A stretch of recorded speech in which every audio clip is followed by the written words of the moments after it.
हमने 7 पीस डाला। मैं बहुत प्यार से तुमको समझा दे रहा हूँ, अगर इस कार्यक्रम में कोई एक हिंदू लड़की तुमने छेड़ी तो मैं खुले राम तुम्हारे घर से तुम्हारी बहू बेटियों को उठा के लाके बलात्कार करूंगा। हिंदू को मारा तो सब हिंदू मुसलमान मारे जाएंगे। तुम लोग स्वयं हो गए तो मेरी हत्या के लिए जिस सुगर बाड़े में 28 लाख रुपए इकट्ठा है, और सुगर बाड़े के लोग भी सुन लो, न सुगर बाड़ा रहेगा और लोग रहोगे। देखिए, सबसे बड़ा कष्ट का विषय तो ये है कि लोग पूरी बात जानने की कोशिश नहीं कर रहे हैं। मैं एक संत हूं और नवरात्र के समय में जब मेरे धर्म की हजारों महिलाएं जो है मेरे साथ थी, तब मैंने उसको बोला और उस वीडियो को भी देखा होगा। ये लोग उसको एडिट किए कैसा भी जो भी ये तोड़ मरोड़ जो भी पेश कर रहे हैं, उसमें भी ये प्रत्यक्ष दिखाई दे रहा है कि मैं कह रहा हूं अगर तुम हमारी हिंदू महिलाओं के साथ ऐसा करोगे तब तुम्हारे साथ ऐसा होगा। नहीं, तो अगर ऐसा होता है तो आपको तो कानून की शरण लेनी चाहिए, आपको पुलिस थाने में कंप्लेंट करनी चाहिए। ऐसे कैसे कि आप मतलब मारने काटने की बातें करने लगे? जी, ये सही बात है। मैं भारतीय नागरिक हूं, भारतीय संविधान का सम्मान करता हूं, लेकिन उस समय स्थिति क्या थी? स्थिति ये थी कि अगर आपके सामने आपकी बहन का या मेरे सामने मेरी बहन का कोई दुपट्टा खींचे तो हम पुलिस के पास नहीं जाएंगे, पहले उसकी इज्जत को बचाएंगे। उस दिन स्थिति यही हुई शीशा वाली मस्जिद के सामने। जैसे मेरी कलश यात्रा पहुंची है वैसे मुसलमान के लड़के छत पे चढ़ना चालू कर दिए, ईंट पत्थर डंडे लेके। लेकिन मैं धन्यवाद करना चाहता हूं जिला प्रशासन का, जिनकी सजगता के कारण उस दिन करौली जैसी घटना होने से बच गई। नहीं तो आज इस समय आप मेरी जो है लाश पे आए होते।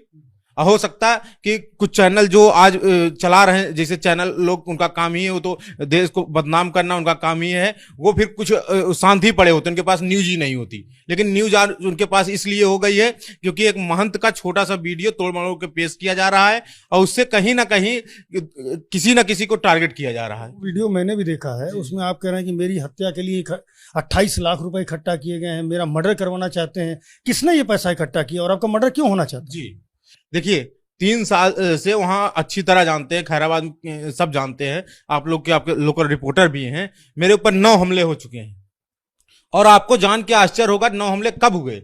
जब मेरी सुरक्षा में 1.5 सेक्शन PSC, 1 4 की गार्ड और 2 प्राइवेट गनर, 1 सरकारी गनर रहे, तब 9 हमले होना कितनी बड़ी बात है। और 2 पूर्व में महंतों की हत्या हो चुकी है। इसकी वजह मुझे बताइए। 9 बार हमले हुए हैं, 2 बार पूर्व महंतों की हत्या, कोई वजह क्या है? उसकी 2 वजह है। एक तो क्या है कि मेरे आश्रम में 3200 बीघे जमीन है जिसको मुसलमानों ने कब्जा कर लिया था, और एक भुइयां ताली तीर्थ है उसे मुसलमानों ने कब्जा कर लिया था। और दूसरी वजह यह है कि उनकी 80% आबादी है, 20% हिंदू है। हिंदू वहां अल्पसंख्यक है और नजूल के नाम से हिंदुओं को प्रताड़ित किया जा रहा है, हिंदू विहीन करने की कोशिश की जा रही है। मैं उन्हीं के खिलाफ आवाज उठाता हूं। हिंदू की बहु बेटियों को रात में घर में घुस जाते हैं। रहीमाबाद एक क्षेत्र है जहां घर के सामने ही कब्रिस्तान बना देते हैं, मतलब हिंदू के घर में ही कब्रिस्तान बना देते हैं जबरदस्ती। इतना सब हो रहा है, पुलिस प्रशासन आपकी कोई मदद नहीं कर रहा? न्यायपालिका है इस देश में, कहीं आप गए नहीं? नहीं, हर जगह गया और शासन प्रशासन अपने तरीके से मदद कर रहा है। मैं एक बात और कहना चाहता हूं, जैसे आपने कहा न्यायपालिका है, तो न्यायपालिका मेवात में भी थी। तो मेवात में लोगों को जो है पलायन करने से क्यों नहीं रोक लिया? बताइए, कब तक न्यायपालिका आपके साथ खड़े रहेगी? कब तक लोग आपके साथ खड़े रहेंगे? आप तो कह रहे हैं 9 बार हमले हो चुके हैं, 2 महंतों की हत्या हो चुकी है, तो आपने क्या FIR कराई कभी इस बारे? 9, मेरे पास 9 FIR है। कार्रवाई नहीं होती? कार्रवाई होती है। एक पकड़ा जाता है, दूसरा तैयार हो जाता है, तीसरा तैयार हो जाता है। ये स्थिति है। आज मैं चल नहीं पा रहा हूं, अपाहिज अवस्था में पड़ा हूं। ये देखिए, मेरा गला काटने की कोशिश की गई, चाकू यहां करके। सरकारी गनर ने हाथ नहीं लगाया था, चाकू यहां गले पे मार दी थी। ये देखिए, मेरे सर पे चाकू मारी गई, फिर मेरा पेट फाड़ने की कोशिश की गई पूरा। उसके बाद मेरे पैर में कितनी चाकू मारे गए हैं। PSC जवान को जो मुझे बचाने आया उसको चाकू मारा गया, मेरे सरकारी जवान को चाकू मारा गया। आपके पास तो भारी सुरक्षा व्यवस्था रहती है। जी, इतना होते, यही तो दुख है कि इतना होते हुए और जो है यहाँ से राजधानी से मात्र 80 किलोमीटर की दूर पर जब इनका दुस्साहस इतना है तो मेरठ और जगह क्या स्थिति होगी? आप तो भगवाधारी हैं, भगवाधारियों की सरकार है, आपकी मदद क्यों नहीं हो पा रही? क्यों नहीं आपकी सुरक्षा हो पा रही? आपको क्या लगता है? देखिए, शासन प्रशासन, आज मैं अगर जीवित हूं तो माननीय मुख्यमंत्री जी की कृपा है। अगर माननीय मुख्यमंत्री योगी आदित्यनाथ जी इस प्रदेश में मुखिया नहीं होते तो आज मैं जीवित नहीं होता इस स्थिति में भी। क्योंकि 6 महीने हॉस्पिटल से 6 महीने जाने के बाद, जब मैं हॉस्पिटल से 6 महीने बाद गया, तब भी बीच चौराहे पे मेरे ऊपर हमला हो गया। सबसे बड़ी बात तो ये स्थिति है, ये सोचने की है कि इतने पे भी उनका इतना दुस्साहस है। क्यों मनोबल इतना क्यों बढ़ा, आपको क्या लगता है? देखिए, कहीं ना कहीं उनकी साख बाहर से है। उनको कहीं ना कहीं ये है, उनको एक मस्जिद के अंदर, उनके अंदर क्या भरा जाता है क्या नहीं भरा जाता है, वो तो डायरेक्ट आप ये समझ लीजिए 9 हमले मेरे ऊपर हो गए। अगर जिस अनुसार शासन प्रशासन ने कड़ाई की हर हमलेवार के ऊपर, अगर एक हमलेवार की भी स्थिति लोगों ने देखी होती, या शासन प्रशासन को देखा होता, या माननीय योगी आदित्यनाथ जी का डर होता, उनके अंदर डर होता, तो यह स्थिति नहीं होती। अगर उनके अंदर माननीय योगी आदित्यनाथ जी का ही डर होता तो आप देख लीजिए, मेरी बात तो छोड़ दीजिए, मेरा तो आश्रम है, एक छोटा सा आश्रम है, कोई खास सुरक्षा नहीं है, माननीय योगी आदित्यनाथ जी के आश्रम पे हमला हो गया। अगर अभी यही बात उनसे पूछी जाए कि आखिर क्या कारण है, सोच लीजिए, उन्हीं की सरकार है और उन्हीं का वो मुखिया है हमारे, जब उनके आश्रम पे कोई हमला कर सकता है, और जो कि देश विदेश में प्रसिद्ध है वो आश्रम। क्या लगता है बचने का तरीका क्या है? 28 लाख रुपए आप बता रहे हैं जमा कर लिए गए आपकी हत्या के, 8-9 बार आप पे हमला भी हो चुका है, तो अब क्या लगता है कौन सुरक्षा देगा आपको? देखिए, मैं तो नहीं मानता कि मैं सुरक्षित रहूंगा। मेरी हत्या, मैं इससे पहले भी 10-15 दिन पहले भी, और इससे आचार संहिता पहले भी केंद्रीय सुरक्षा की भी मांग किया हूं, तो उसमें इंक्वायरी भी आई थी, वो भी हो गया। लेकिन मैं मानता हूं मैं जीवित नहीं रहूंगा। बहुत ज्यादा मुझे कमलेश तिवारी बना दिया जाएगा और 5-6 महीनों में मेरी हत्या कर दी जाएगी। वीडियो वायरल करने से क्या मैसेज देना था? इस पे तो FIR भी हो गई आपके खिलाफ। जी, ये वीडियो मैंने वायरल नहीं किया। उस दिन की घटना क्या थी वही मैं आपको बताना चाहता हूँ, सच्चाई आखिर थी क्या। जैसे ही हम शीशा वाली मस्जिद के सामने पहुंचे हैं, वैसे मुसलमान के लड़के, हमारी बहु बेटियां कलश यात्रा में जा रही थी शांत तरीके से, किसी का दुपट्टा खींचने लगे हैं, वो पत्थर से मार के कलश फोड़ने लगे हैं। देखिए, कलश हमारे यहाँ बहुत पवित्र माना जाता है, कलश पवित्र माना जाता है। लेकिन मैं बार बार धन्यवाद दूंगा जिला प्रशासन का, कि जिनकी सजगता के कारण करौली जैसी घटना होने से बच गई। मैं दोनों पैर से चल नहीं पा रहा था, गाड़ी में बैठा था, प्रशासन ने मुझे सुरक्षित किया, लेकिन मुझे मालूम था मुझे वहां आक्रोशित होना पड़ा। अगर मैं आक्रोशित नहीं होता तो धीरे धीरे मेरे ऊपर भी हावी होते और मेरी बहु बेटियों के साथ अत्याचार होता। मैं एक बात सभी समाज से पूछना चाहता हूं कि मैं एक संत हूं, मुझे ऐसा कहना पड़ा। एक बार लोगों को सोचना चाहिए कि मैं एक संत हूं, नवरात्र में मेरी हजारों बहु बेटियां मेरे साथ हैं, मुझे ऐसा कहना पड़ा, और क्यों कहना पड़ा इसको तो सोचना चाहिए। दूसरी बात, अगर मेरी बहु बेटी के साथ कोई अत्याचार हो जाता तो मैं एक बात एकदम खुले तौर पे कहना चाहता हूं कि ना तो कोई टीवी चैनल दिखाता और ना कोई कुछ करता। मेरी बहु बेटी का अगर बलात्कार हो जाता या उनके साथ हस्तक्षेप हो जाता, हत्याएं हो जाती, करौली में घटनाएं हुई हैं हर जगह, उसको कोई चैनल दिखाता नहीं। तब उसका कारण क्या है कि हिंदू हर जगह सताया हुआ है।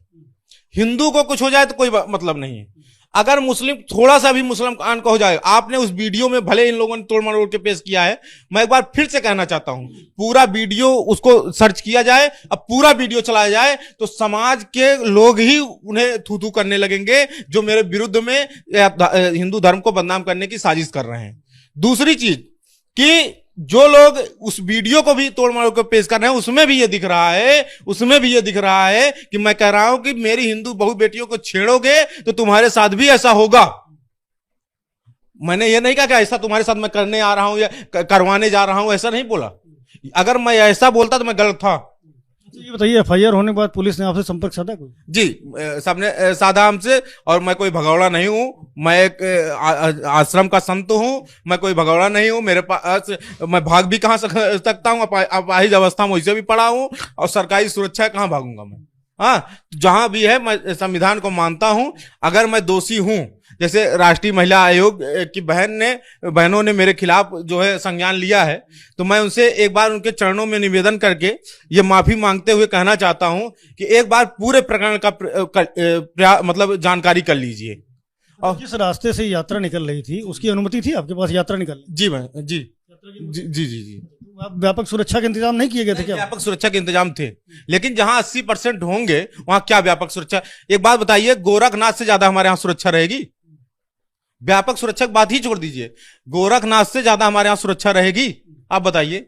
मैं कहता हूं कि जो भी, जैसे रवीश कुमार जी को मैं आज देख रहा था कि मेरे खिलाफ बोल रहे हैं, उनका काम ही है राष्ट्र को बदनाम करना, या अन्य पत्रकार जो बोल रहे हैं उनको मैं कहता हूं कि अपनी माताओं बहनों को या स्वयं लेके 10 दिन के लिए खैराबाद आ जाएं, और 10 दिन अगर खैराबाद रह के दिखा दें, 10 दिन रह के खैराबाद अगर दिखा दे, तो मैं कहता हूं कि मुझे जो चाहे वो सजा पाने के लिए मैं तैयार हूं।